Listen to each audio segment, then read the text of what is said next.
Tuhan bersamamu. Inilah Injil suci Yesus Kristus menurut Lukas bab 12 ayat 49 sampai dengan ayat 53. Yesus membawa pemisahan. Aku datang untuk melemparkan api ke bumi, dan betapakah aku harapkan api itu telah menyala.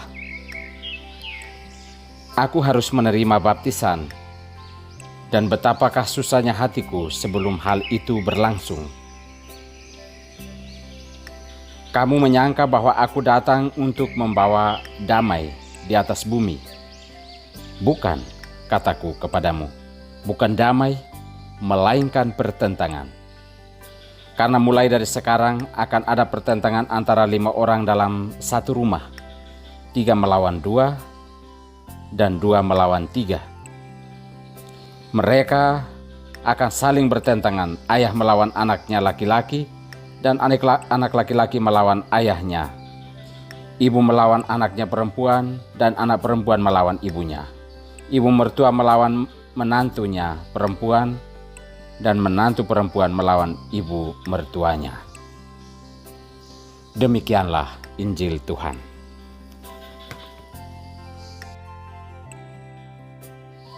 Berakar dan beralaskan kasih. Inilah sampan, santapan pembangkit harapan. Bersama saya, Pater Domi Kevi SVD. Saudara-saudariku terkasih, rasio dan logikanya boleh-boleh saja membenarkan dan mempersalahkan sesuatu seturut ukurannya. Namun logika dan rasio sejatinya tidak akan bertentangan dengan kebenaran hakiki.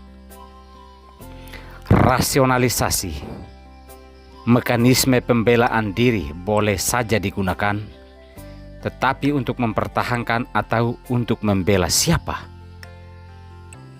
Ada banyak pertentangan yang sedang terjadi dalam hidup. Apakah yang menjadi dasar pertentangan tersebut?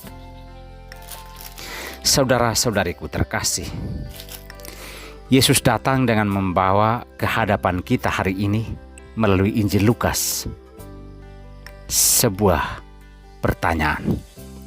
Kalian sangka aku datang membawa damai ke bumi? Bukan damai melainkan pertentangan. Pertanyaan dalam hati kita yang awam, pengetahuan, damai kok menjadi alasan pertentangan? Seharusnya jika untuk kedamaian tidak akan ada pertentangan. Namun Yesus sebenarnya mau mengungkap persaudaraan semu, kekeluargaan semu dan relasi hidup bersama yang dilandasi bukan oleh kasih tetapi oleh kesemuan.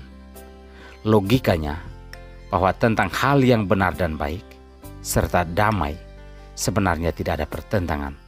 Namun apa yang terjadi adalah karena damai ada perpecahan dan pertentangan, bahkan dengan keluarga kandung sekalipun. Yesus mengungkapkan sebuah kenyataan hidup manusia yang membangun kekeluargaan dan kebersamaan bukan berdasarkan kasih Allah, tetapi berdasarkan hasrat dan keinginannya.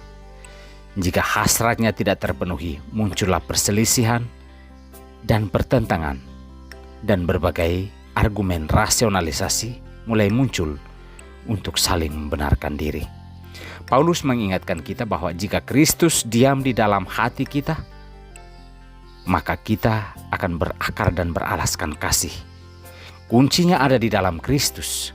Jika Kristus memang benar-benar ada di dalam hati kita, maka sebenarnya kita memiliki akar dan alas kehidupan yang benar dan sepaham tentang apa itu damai, apa itu kebenaran, dan apa itu kebaikan. Saudara-saudariku yang terkasih, kita mungkin saja membangun hidup atas pemahaman yang berbeda soal damai, kebenaran, dan kebaikan.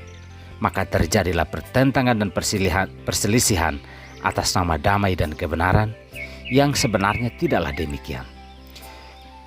Kristus perlu ada dalam hati kita, sehingga hidup kita berakar dan beralaskan kasih dan damai sejati. Tuhan memberkati kita semua.